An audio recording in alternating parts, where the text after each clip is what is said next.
So let's continue with Newton's second law for rotation. So actually in this section, we are going to see if there is a new form of the Newton's second law in the case where an object is making a rotation motion. And so in other words, is rotating about a fixed axis. So for this goal, let's first consider the case of a particle and then move on to consider the case of a rigid body. So if you consider a particle of mass m that is connected to a rod of length L and of negligible mass. So we have here a rod, and this rod is connected to the mass m. And so this system is rotating about the axis passing through O under the action of the force F. Now, we know from Newton's second law that the sum over F is equal to m times a. So if F is the resultant force in this case, now we can write the Newton's second law for the two directions, and one of these directions is the tangential direction. So we can write Ft as equal to m times at. And why we are only considering this tangential direction? Because we know that the component of the force F that tends to produce a rotation هي ال Ft. فلهالسبب عم نطلع بس عليها.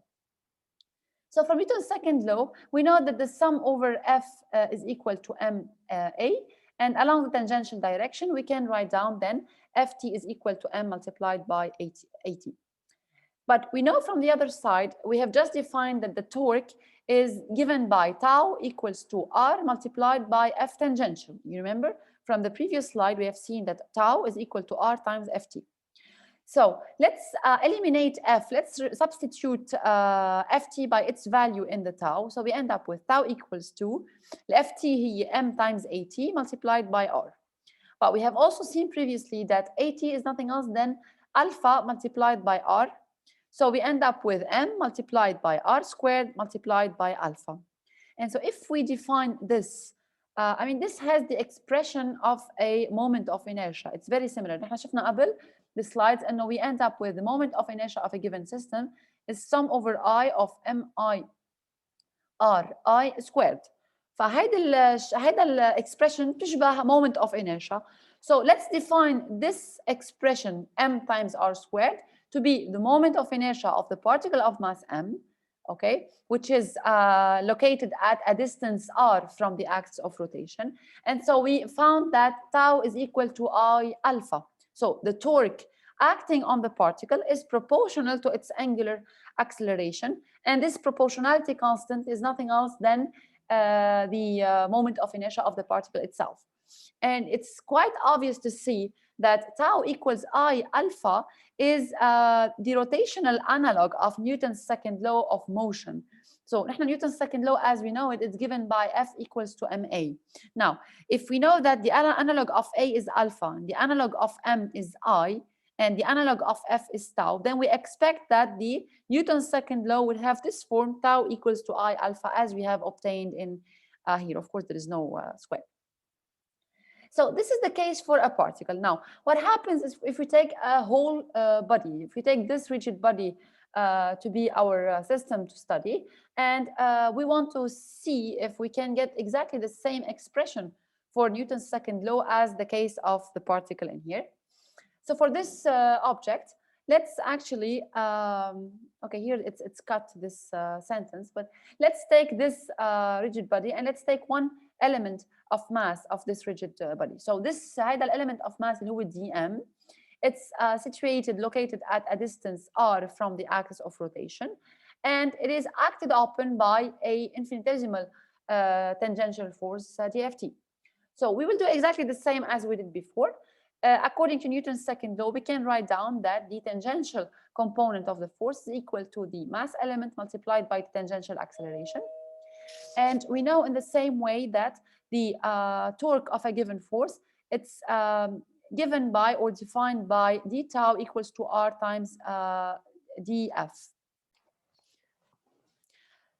So We eliminate in the same way the force, the exerted force on the mass element dft, and so we end up with d tau is equal to, we had previously r multiplied by dft, so if we replace dft by its expression from Newton's second law, which is given by dm multiplied by a tangential, then we can write it down as dm times a tangential. نرجع كمان we replace it by alpha r اللي هي الاكسبريشن تبعولها اللي جبناها قبل, multiplied by r. So this produces at the end of the day alpha times r squared multiplied by dm.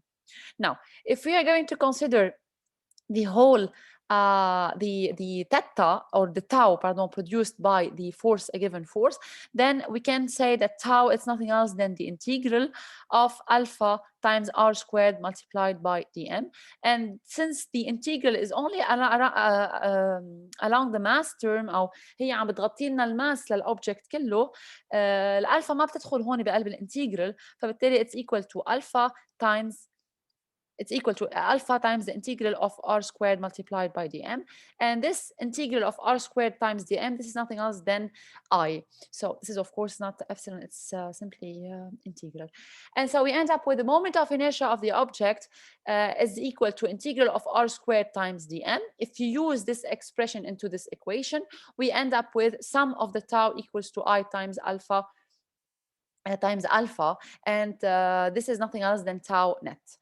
Okay, so let's move on. This is the Newton's second law. فإذن هيدي Newton's second law, the version that is analog to the standard Newton's second law اللي بنعرفها اللي هي F net أو sum of F is equal to M times A. بس بدل بهالحالة ما يكون في عنا M في عنا I, بدل ال A في عنا alpha, وبدل ال F net في عنا tau net. What about the work and kinetic energy of rotation? We can show actually that the expression of the work and the work kinetic energy theorem that we have derived in chapter 7, they have exactly the same form as we have derived them in the chapter 7. However, they are simply defined in terms of the angular variables in this case instead of the linear variables. So let's start with the work. If you consider that this particle is making an infinitesimal displacement along this circle, along which it's traveling. So let's suppose that it is making this infinitesimal displacement ds, right? Now, if you want to calculate the work done by the force, we have to consider the scalar product between the vector f and the vector displacement ds. So it's f dot ds.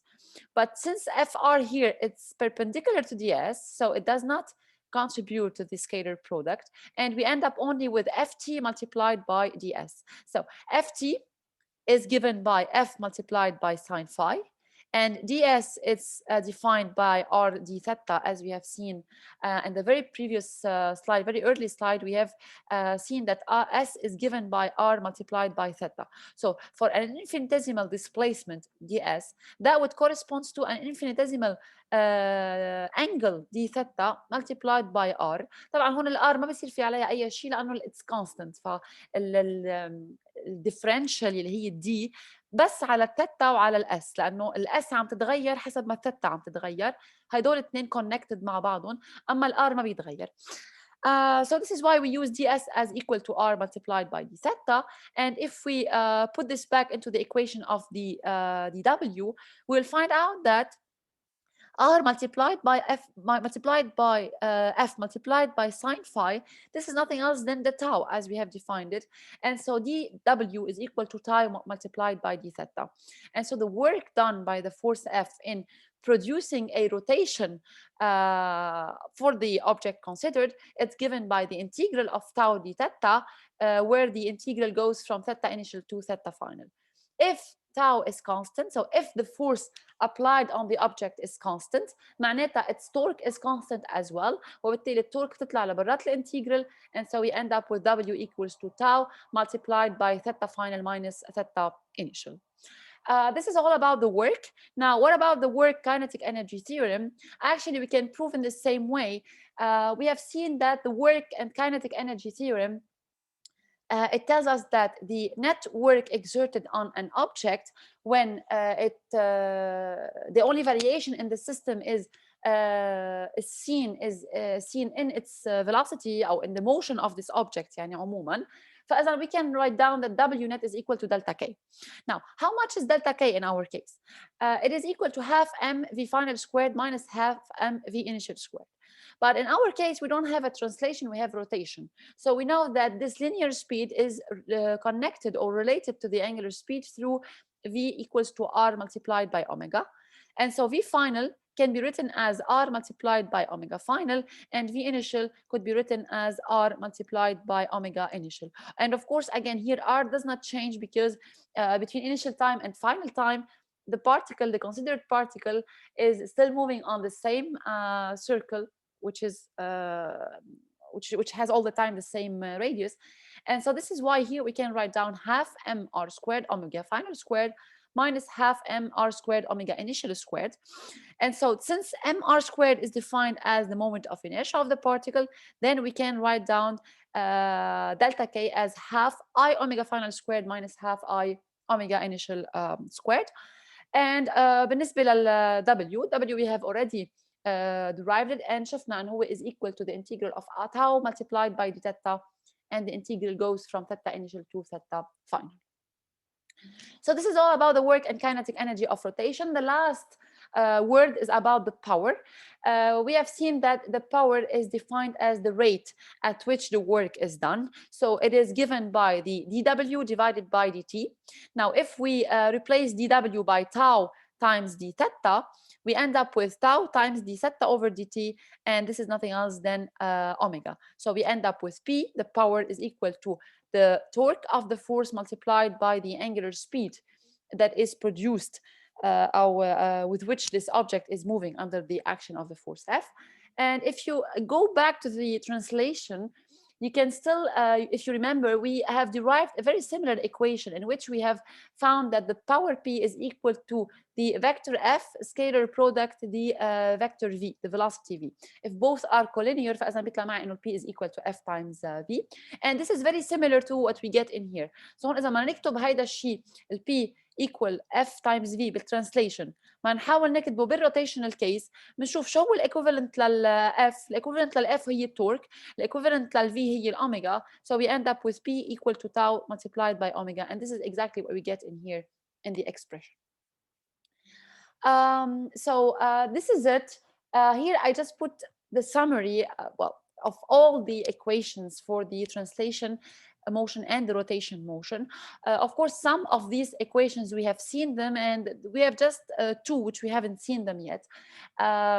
But in general, you can see that we have a very analogous equation بالنسبه للترانسليشن وبالنسبه للروتيشن.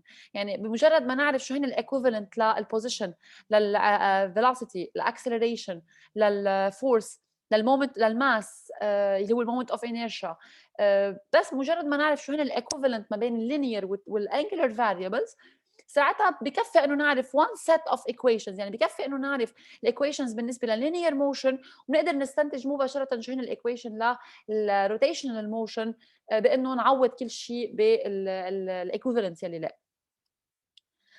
And so this is it for this lecture. I will just get back to some points that we have seen together. المطلوب مننا انه نعرف كل الريليشنز اللي مرقوا معنا، بمعنى مطلوب مننا نفهم الروتيشن كيف بتصير. Of course, the definition of the angular position we need to know it. So theta is equal to S over R, or S equals to R multiplied by theta. We need to know it. لازم نعرف طبعا شو هي الانجلر displacement, the angular speed, the angular acceleration, their definitions as well. You need to know these equations اللي هن equation of motion in the case of rotation motion under constant angular acceleration. لازم نعرفهم. The relation between linear and angular quantities. So you should know these quantities, بس مهم انكم تعرفوا final relations. ما مهم نحفظ هدول الريليشن كيف وصلنا لهم، بس مهم انه نعرف شو هن الريليشنز ما بيناتهم.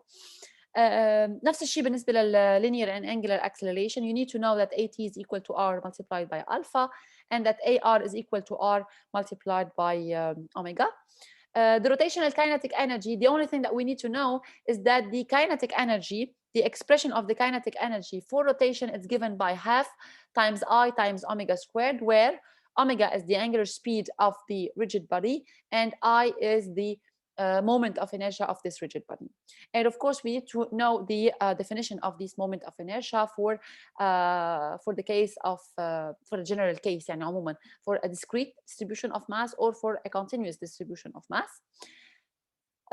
هو مش مطلوب مننا نحفظهم، يعني كل شيء بهيدا التيبل بس اخذوا فكره عنهم، بس مش مطلوب منكم تحفظوا اي شيء. الشيء الوحيد اللي لازم تعرفوه واللي انتم مسؤولين عنه انكم تعرفوا انه the moment of inertia of a particle it's given by the mass of the particle multiplied by r squared, where r is the distance between the particle and the axis of rotation. In the parallel axis theorem, you need to know the expression of the parallel axis theorem, but you are not responsible for the proof. And of course, for the torque, you need to know the expression of the torque. All these expressions, they are at the end they are the same, but maybe the most important one to know is this one, اللي هي إنه tau is equal to the scalar, the vector product between the vector position of the point of application of the force and the force itself. And of course, we need to know the Newton's second law for rotation. It's given by tau net equals to I multiplied by alpha, and the work kinetic energy theorem as well as the power.